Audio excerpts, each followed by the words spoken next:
What is up, y'all? Welcome back to the channel. Today, we're going to talk about the next wave of diamonds. We're going to be looking at all the live series cards that are 1 to 2 points away and assessing their chances. I'm going to give you some ideas as to whether or not you should be investing in them, moving on, or if they have any real chances to get the upgrade. So we'll go position by position, starting with starting pitcher. So let's go ahead and get started. First off, we have Charlie Morton here, and I'm going to pair Charlie Morton and Corey Kluber together. And by the way, I am going to be looking over here at my second monitor for the notes, just in case you're wondering why I'm always looking over to my right. And let's be honest, they're both hurt. They have no chance. You should be divesting in them if you were holding on. Either put them into some exchanges or sell them, put up some sell orders. You should be able to still get something in the 2200 range, but I'm not buying any more of either of these guys at this point. Next up is Walker Buehler. Now, he's an interesting case because he had a great start his last time out. First off, he lost Diamond this year. So he's somebody who's trying to get back there, who just recently lost it. Now, he did have a great start last time out, and his skills are mostly strong. So I think he's kind of a sneak tip investment at this point. First off, there's a decent split here to where you could even start flipping him a little bit. Let's just say you have to give him up at, say, 2,900. I mean, you could make 500 a pop right now. You could, or close to. You could be doing some flipping here, even if you weren't fully sold that he was going to be a dime. Now, of course, his next start will change that one way or the other, but in the interim, you could flip, make a few stubs while you decide to invest. But I could see him as being a sneaky investment. I'm kind of interested in Walker Buehler. I don't have any myself right now, but I am pretty intrigued by what he's been doing and where his core skills are. I think 2 to 3 more good starts in a row here, and he's going to get back to diamond. Luis Castillo, he's got a 10.3 hits per 9, which is just flat out bad. In fact, he could see a little bit of a decline there if he's not careful. He missed a real opportunity here with back-to-back starts against KC. I'm not really investing right now. I'm kind of monitoring him. Again, there are some flipping opportunity here based on the price that you have. In fact, since I have 3 of them, maybe I'll put up a few sell orders. I really, really, really like Luis Castillo, but until we really see some things come together with his ability to stifle hits, which we've seen in the past, that's why he has an 82 hits per 9. But until we see that number come down with the hits that he's allowing, it's too hard to really be fully invested in him. Clevenger, obviously, he's sidelined right now with all the stuff with him and Zach Plesac. There's a little sneak tip investment here. Maybe. I don't think I'd pay more than $1,800 though. If the price starts to rise, you see it's at $1,696 right now. I might put a few aside just because when he comes back, he's so close because he has been great when he has pitched. But I wouldn't get too crazy here because it looks like they're going to keep him down to manipulate his service time here, which I think is another whole week, which is crazy. But hey, the thing of it is, I don't want to go on too much of a diatribe about that because that's not what this is about. But they're really showing a commitment to the other players that were super angry about what Plesac and Clevenger did. And they're saying, you know what, we're going to punish them. Yeah, they're going to be able to do this thing where they're going to keep them down long enough to get the years of control. But they can do it while looking good for the rest of the players. Some of the guys who said they'd opt out if those guys came back. Now, at some point, I think the guys that are saying, get them out of here, have to relent and say, hey, the punishment is enough. They've said, I think they both at least made apologies. I know Plesac's was not very good. I think Clevenger's was a bit more, heartfelt and smart about where he was coming from. Plesac's, that Instagram video was a giant yikes. Anyway, I don't want to get into all that. Maybe put a few aside. Do not overinvest in Clevenger. Blake Snell, my boy here. Now, we've seen him be elite before. He's a Cy Young winner. He topped 5 innings for the first time on Monday. He does have 5 and 5 2/3 in his last 3, so he's been amping up finally, and now he's getting what we would call full starts. He was in the 3 plus for the most of his early starts there, 3+ innings. I'm investing. He's close. The skills are there. Everything's in line, and now that he's getting the innings workload, I think another 2 good starts here, and Blake's going to get it. You see right here, Didn't take much to get him to an 87, which if plus 10s is all it takes to get him to 87, he can't be that far off from an 85. I'm going to go ahead and pull him up here real quick just to get an idea of which of those two metrics would be most likely to get upgraded. His strikeout rate's a little bit lower than it was last year, but nothing crazy, so I don't think it would get downgraded. It just wouldn't get a plus 10.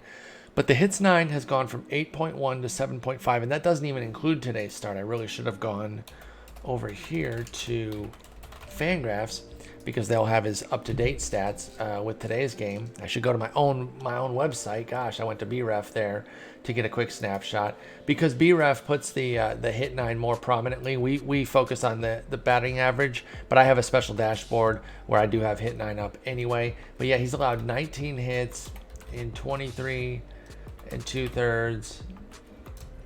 That's 7.2. So his hit 9 is down about 1 full hit per night. So I think that can get into the 80s. I think he's close. Maybe this week he moves up to 85, and then, like I said, another two good starts, and all of a sudden Snell's back at Diamond. I'm investing. Yu Darvish, he's a likely Diamond this week, but you can see the market's already there. If you're not already in on Darvish, it's too late. I mean, I know some of y'all will invest and take like the guaranteed 600 if you pay around 440 or 4400. I don't love doing that though. That's really because it could still happen where they don't give it to him. I guess here's the thing. He's pitching so well that I'd be really surprised if he didn't get it this week or next. You know, short of like a 10 earned run, 10 hit blowout in his next start, I don't know what would happen between now and not the upcoming Friday, but the one after that. This Friday is going to be the 30th. The 28th. But I can't see what would happen between now and the 4th. So 2 Fridays from now that could really take him off the track completely. And again, I think he gets it this week on the 28th. So I guess if you want those guaranteed stubs, that's the thing though. They're not guaranteed. I will say this though. If you do invest now in the 4,400 range, monitor his price. Because you're going to see this video out, you're going to see other videos that are putting him at Diamond throughout the community, and it will push the price up. You can maybe sell on the hype, and you don't even have to worry to see if SDS gives it to him. Some of these guys that have been perceived to be going Diamond, that we think are going Diamond as locks, are going up over 5,000. So you can sell them. You can sell them on the hype, and you don't even have to worry about making sure that SDS puts them where they belong. So again, you should have already been in on Darvish to really cash in. But if you just want to make what should be some relatively easy stubs, okay. But again, I would not go crazy here. I feel nervous doing it, particularly at the high end of players, because if it doesn't go through and the price plummets, you're left holding the bag. What I would be more rooting for if you didn't get it on Darvish is that he doesn't get it this week for some reason, that he maybe just goes to 84, the price goes down, then you swoop in, and then he gets it next week. That's your best bet if you're not already invested. Patrick Corbin, he has 8 hits allowed in 3 of his last 4. That's a little bit rough. Otherwise, he's been mostly good with just one really bad start where he gave up 5 earned runs. He's only 2 to 3 great starts away from getting it. So I would see him as kind of a sneak tip investment. I actually don't have any in him right now, but those 1455s are mine. And so I'm really hoping to kind of get the ball rolling on a little bit of Corbin investment. I think by the end of the week, well, depending on where the price goes, I'd like to get, 7 to 10 put aside, which is not a huge investment, but it's a little something. Kenta Maeda, he's another one. He threw another banger on Monday. I mean, first off, the stamina upgrade. I can't stress it enough. We need to start seeing these guys get their stamina upgrades. Max Fried, Frankie Montas is another one. Now, Montas has his own issues right now because that back, I think, has really cost him in back-to-back starts. No pun intended there, but he had a bad back that got him scratched, and his next 2 starts have been a disaster. Anyway, Maeda's been great. Like I said, threw another banger on Monday. I think he's tracking really close. At this point, I think that he should get it this week, or at the very least get an 84. And again, I'm getting in there. Those 2790s, all 6 of those are in fact mine. So I'm trying to get in while the getting's all right here, and I can still profit. I think If he doesn't get it this week, like I said, 84. I already said that. Sorry, I'm repeating. 84, and then gets it the following week if he continues to deal. Moving on to RP, we only have one guy to consider. That's Chad Green. You know, he's been excellent, and he was elite in the final 4 months of last year too. He was a little wobbly in the first 2 months. So now you're looking at 5 months of elite production when you add in what he did to end last year. And I think he has a real shot to go diamond here. So he's definitely somebody that you can get in on. I don't think there's a lot of buzz around him. You look at the price. Even if you wanted to go with the buy now price, which don't put in orders. But even if you got stuck in it, or you just didn't have time, you just said, you know what, I'm not going to be around to be monitoring it, and I just want to get a handful, and you bought him in the 1900 to 2000 range, that's still plenty of profit potential. I don't know if he's going to go this week. I don't know if they're going to stair step him, make him go 84 then 85, but I really like Chad Green. I think he's a strong investment. Moving over to CP, we have Giles. He's hurt. There's no chance for him. Kenley Jansen, he's a former Diamond who's working his way back, and as you can see, the market's pretty keen on him. Same with Hendricks. I'll kind of group them together. They're not the same, obviously. Like I said, Jansen's a former Diamond staple working his way back. Hendricks is an up-and-comer who broke out last year. But the reason I'm pairing them together is because the market's pretty hot on both of them right now, with Jansen giving you more profit potential and probably being a little bit further away, though, because his numbers have been good this year, but they haven't been eye-popping. So I do wonder if SDS is going to take notice and say, you know what, let's put him back where he was, even though his strikeout rate isn't off the charts in comparison to last year. It's actually a little bit lower, from 11.4 to 10.8. His walk rate's up a little bit, from 2.3 to 3.1. However, he hasn't allowed a homer, and it was at 1.3 last year, and his hit rate is what's really setting him apart. He was at 7.3 last year. He's at 3.1 this year.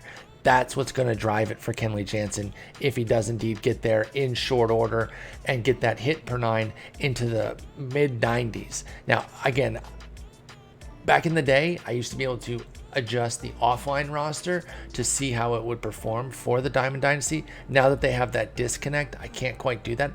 I don't know how many points he would necessarily need on the hit 9 and homer 9 to get there. I think somebody told me that homer 9 doesn't affect overalls in Diamond Dynasty, which would make sense because it's not a gameplay factor, but I don't know if that's 100% true or not.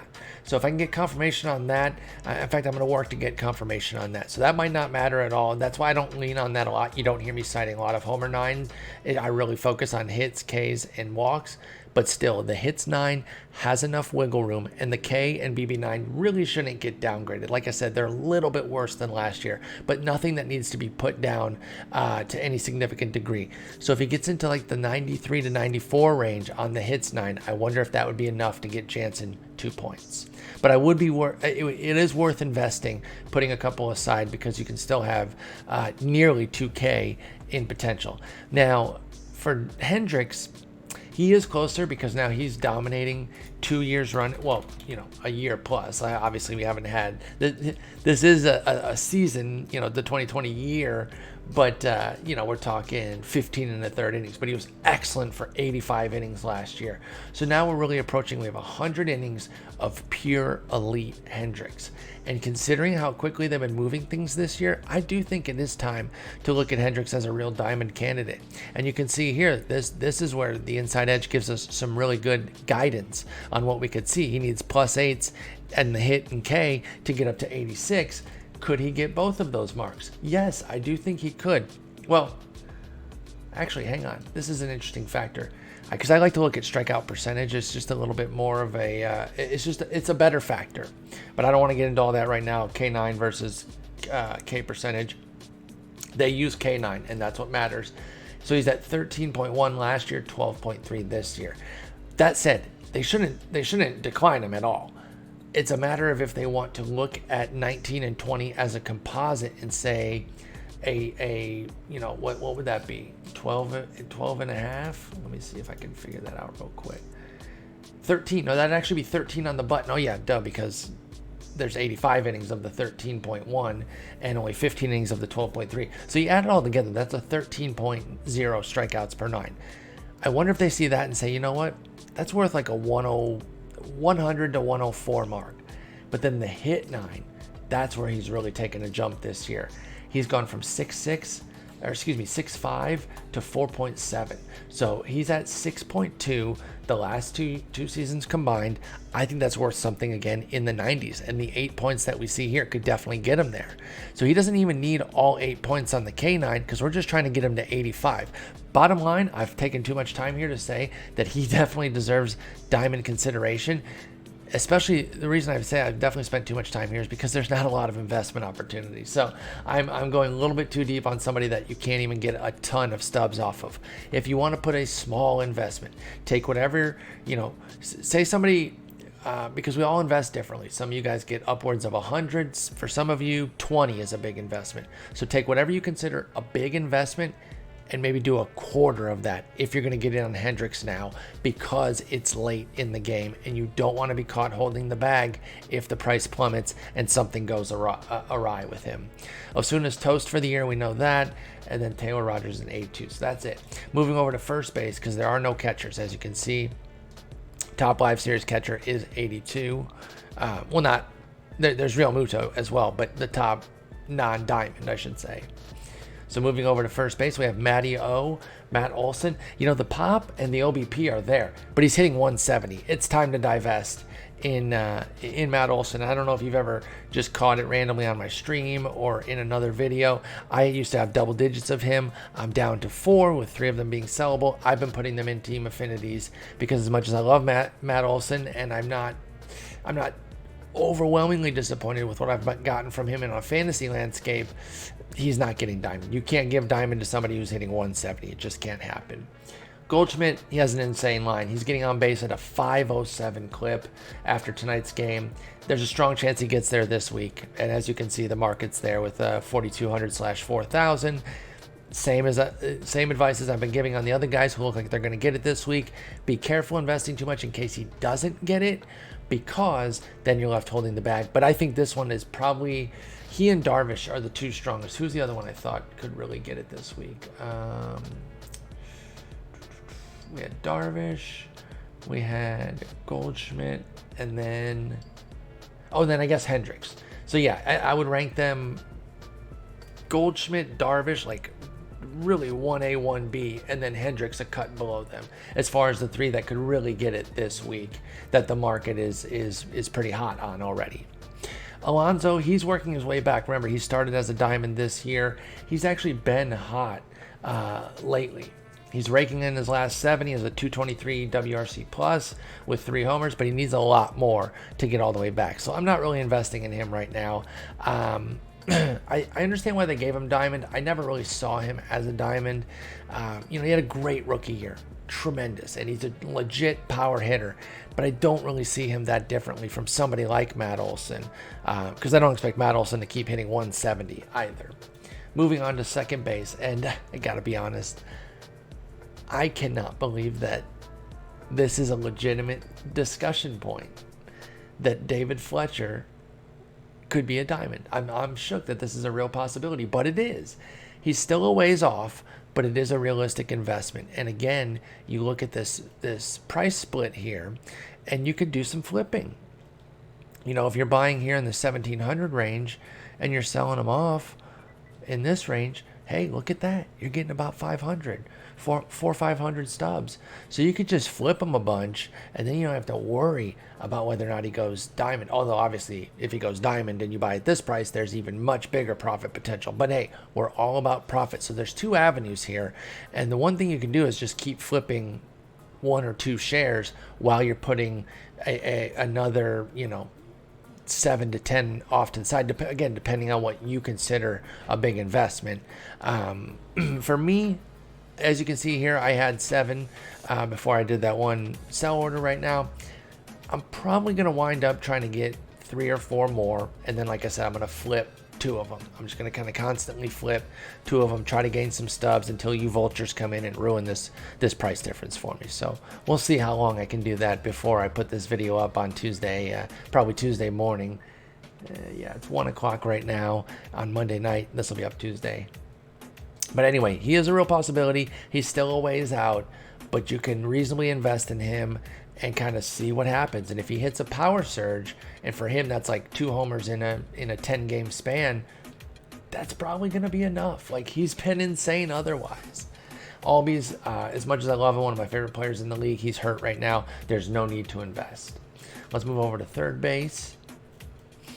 Justin Turner, he's hitting, but I think he needs like an 8 to 10 game hot streak to really get there, because he hasn't quite hit that big jump. He's really just been good, not great. He is doing better against righties, but if they go into his card right now, they would have to bring him down against lefties, move him up against righties, and they'd still be balanced out around that 83 mark. So honestly, it'd be better off if they just kind of left him alone. I don't even want to bring too much attention to him. I just want to wait for him to go on a hot streak and get those extra 2 points. Next up is Manny Machado. He needs some power versus righty at this juncture right now, which should probably put him up to an 84 soon. And then a batting average surge, I think, would get him there. So, a hot week of a bunch of base hits and a few homers couldn't hurt either. Will get him there. So I think we're looking at a pretty close case for Manny Machado. Obviously, he's been a diamond many a time. The market's pretty keen on him right now, but there is still some investment potential there where you can get around 2,000 stubs. So don't be afraid to put in a decent investment here. I would say 60%, 60 to 70% of what you would consider a full investment in somebody. Because again, if you're getting in late, I wouldn't go full bore because of the risk factor. But since we're getting in a little late here, you can still get in and get enough profit. Next up is, next position, pardon me. We're moving over to shortstop. We've got a few candidates here. We've got Trey Turner, who I got to be honest, I'm a little bit surprised at this price, and I'm happy with it because, as you can see, I've been able to invest a bit. But I thought the market would be a little bit hotter on him right now because I think he's on the cusp of really getting here into diamond. He probably needs to surge against lefties to seal it. As you can see here, he's got a pretty heavy platoon split. And this year, as far as his stats go, I'm going to pull them up very quickly. He's been kind of living up to this platoon split, albeit a little bit better against both sides. He's killing righties, and he's doing all right against lefties. But I think he needs to have a good handful of games against lefties. I don't know what their schedule looks like in the future, but maybe we could start to monitor Washington's schedule. And if there's a 7 game, a week span where they get 3 or 4 lefties and Turner goes off, that could be exactly what we need. But right now I'm investing. I think the price is right, that even if things take a little longer, you're not really going to be left holding the bag. I think the worst case is he would kind of taper off a little bit and maybe you lose a few stubs, but I don't think there's a major risk factor here outside of obviously the unforeseen, which is health. And that's a risk for everybody anytime you're investing in somebody. Next up is Xander Bogaerts. Bogaerts, I have very much in the Justin Turner range. He's hitting, but he really needs like an 8 to 10 game surge to kind of get back to diamond. We saw him at diamond last year. He's on the cusp. If he crushed righties for a good week, I think we could see him getting there again. Worth putting a few aside. And again, there's a price split here to where you could actually flip in the interim, even if you didn't fully believe in his ability to get back to diamond this year. Everything's been kind of sour in Boston. I think that's why maybe his price is a little bit down. Everyone's just kind of out on Boston in general, but Bogaerts could still get to diamond if he goes off. And then we have Simmons. He just returned. He has 6 games. Don't worry about him right now. Correa, he has 1 homer in his last 18. He got off to a hot streak, and this is the exact case I'm talking about. This is what happens if you invested late and you invested in the 3,000 something range thinking, he doesn't need that much to get there. I'll just get in now and I can still get my guaranteed 2,000 when he goes to diamond.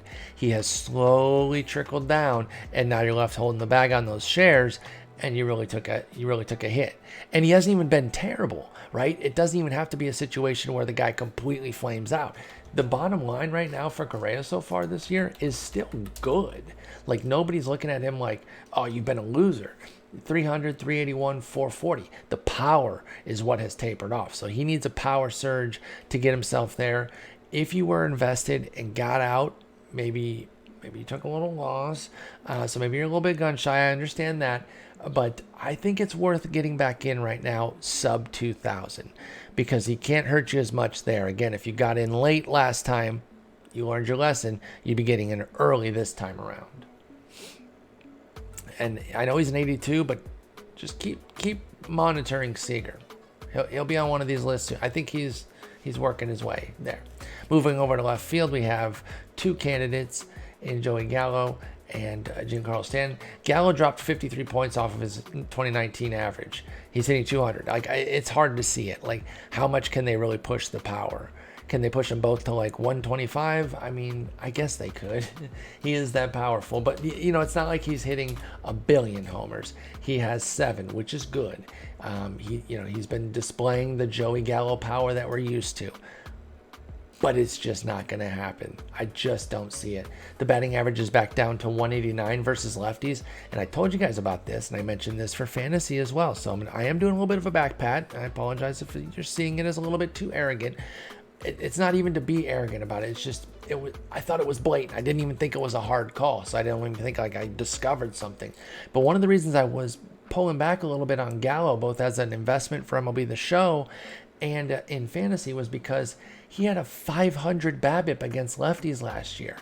That was the bulk of that batting average surge up to 253. He hit 333 against lefties because of a 500 BABIP. That was never going to last. Of course, this year it's gone completely the other way. The BABIP is down to 167, so the average is down to 189. But this is the kind of volatility a guy like this has, and he's never been a batting average guy. So I would not, even though he's only 1 point away, you see his price for somebody who's an 84. This might be the cheapest 84 that we have, barring somebody who's hurt, because I think the market even understands that it's just not there. Barring the unforeseen, which would be a crazy hit streak, and not even just a hit streak. Like, it can't be one hit a game. It would have to be a multi-hit per game type of streak. But barring that, it's just not there. Sorry, Gallo fans. And by the way, we don't even want him to go diamond, because as a gold, he's more of a BR god. But for Stanton, I mean, he was dominant, but he's back on the IL. And I know a lot of people who got caught really holding the bag on their Stanton investments. And I got to be honest, you guys know I'm not afraid to critique SDS when I see a bad, what I think is a bad call on the upgrades. I don't know how Stanton didn't get it that first week. I don't know how LeMahieu got it over him. I think either both or just Stanton, not just LeMahieu. But hey, they're in charge. I get it. And sometimes I have disagreements with them on upgrades. And that was one where I had a disagreement. And I didn't even have a single Stanton share. So you can't even say that I'm just being sour grapes over here. Let's move over to center field. We've got Starling Marte, who is still in an investable range. And I think there's a chance. If he stays raking against lefties, he's going to get it. And that's been the big difference this year. And as you can see, that's where all his potential upside is here. I mean, there is some upside against righties too. But to really seal being diamond, he would have to do something against lefties. Well, he's hitting 375, 444, 500 with in 27 plate appearances, I should say. He doesn't have a homer against them yet. So, like, I don't know, does he have a crummy lefty coming up on the schedule somewhere where he can hit 2 homers in like a 3-for-4 kind of game? That would be amazing. And I think that would get him there. I say put out, your whatever your standard, whatever your top investment is, do 70% of that in Marte, maybe even 80%. I feel pretty good about him getting there in the near future if he continues to hit like this against lefties, because he's doing well against righties too, by the way. Obviously, if he was tanking against righties, I would be concerned that they would lower him against righties and raise him against lefties. So I feel pretty good about Marte. Not this week. He's going to need a little bit more time, but that's why you can get in at a pretty good price. And then we also have, I knew I was going to do it at some point. It had to happen. It had to happen. If you've ever watched me do one of these things, and I always back out. I always do it. But anyway, we're back. Springer. Nobody's getting sprung anymore. I honestly, I really wish. I'm mad at Springer for failing this year. He hasn't been hitting very well. And I'm mad at that because it's funny when people get sprung. And what I mean by that is when they get an American League center fielder, they think they've got Trout, and it's Springer instead. It even happened to me once. So again, I'm not even doing it to like be a jerk to everybody else. That's just funny though. That's a funny troll. But they couldn't keep him there. He's had a really tough season. He just recently lost Diamond. He's not even close to getting it back. Do not invest. And then we go into right field to finish this up here, and we have two Twins who are on the cusp, at least by their rating here. And you can see with the inside edge, Max Kepler gets there. Wow, plus 12s against righties. He could get it. I don't see it for Kep Dog. I really, really don't. I almost said Clevenger because I call him Clev Dog. I love Kepler. He's a really good player. The batting average, the OBP and the power are still there this year, but he's hitting 216. And so it's just not there. If anything, he's in danger to get downgraded. He's hitting a cool 074 against lefties and just 271 against righties. They'll probably leave him against righties, maybe a 2-3 point dip, but that 82 contact against lefties is about to get smoked. So do not invest. It's a bummer too. He has 6 homers and 3 steals, so he's still doing all right for you in fantasy despite that bad batting average. But as far as doing anything for MLB The Show going diamond, no way. And then we finish with Nelson Cruz. And, this dude's just been steady hitting is he in his 48th year? But no, he's the 16th year of his career. This dude is fine wine. He has gotten better with age. He's leading baseball in OPS at 1122. He's hitting 343, 435, 687. And as you can see, he does have a platoon split where he's much stronger against lefties on this card. So far this year, that's how he's played as well. He's been much better against lefties. However, he's been so good against lefties that I can see an upgrade there. He's hitting 440, 533, 960. He has a 960 slug against lefties. I'm doing this late at night. I can't yell. But oh my God, that's insane. So I could see an upgrade against lefties for sure. Not only that, but he's hitting 311, 400, 595 against righties. So you can get a little bit of a gain there. Not the plus 11s that we see on this card, but definitely a little something. The bottom line is, despite this wretched defense and no speed, I think he can get there. And the market's there a little bit, as you can see, he's at 4,000/3,000 if we're rounding. And I guess the rounding on the sell now would be 3,100. I don't need any technical Tommies getting me in the comments saying, well, if you take 3085 and round it, shut up. But you can get in. You can still get in here, and I think there's a really good chance for Nelson Cruz to get diamond here in short order, maybe even this week. So I say get a few shares, get 50% of your normal investment, because I don't think you're going to be left holding the bag too badly here. If he doesn't get it this week, his price would go down, but then again, you could even swoop in for a few more shares and keep waiting. There's nothing in his profile that suggests that he's going to slow down either. This is such an interesting factor about Cruz and how good he is. We see some other guys who are older like this. And by the way, he hit another homer tonight, so the numbers I gave you aren't even up to date. I gave you the outdated numbers, but he's just obscene. But we see some of these guys who are older with no speed. They smack the piss out of the ball, but they have these terrible BABIPs, and everyone's like, well, this BABIP will go up because he hits the ball hard. And generally, if you hit the ball this hard over this amount of time, your BABIP should be around here. But they don't account for the fact that they're too slow. Albert Pujols deals with this. He turns singles into outs and doubles into singles. Like he does the reverse. They talk about how like guys like Billy Hamilton and speedsters, not really Billy Hamilton anymore. He doesn't get any hits, but speedsters can turn singles into doubles and things like that. Pujols goes the other way. Cruz doesn't suffer from that. Justin Smoke's another one. We keep looking at his baseball savant numbers and like, damn, dude, there should be more results here. He's so slow that it hurts him.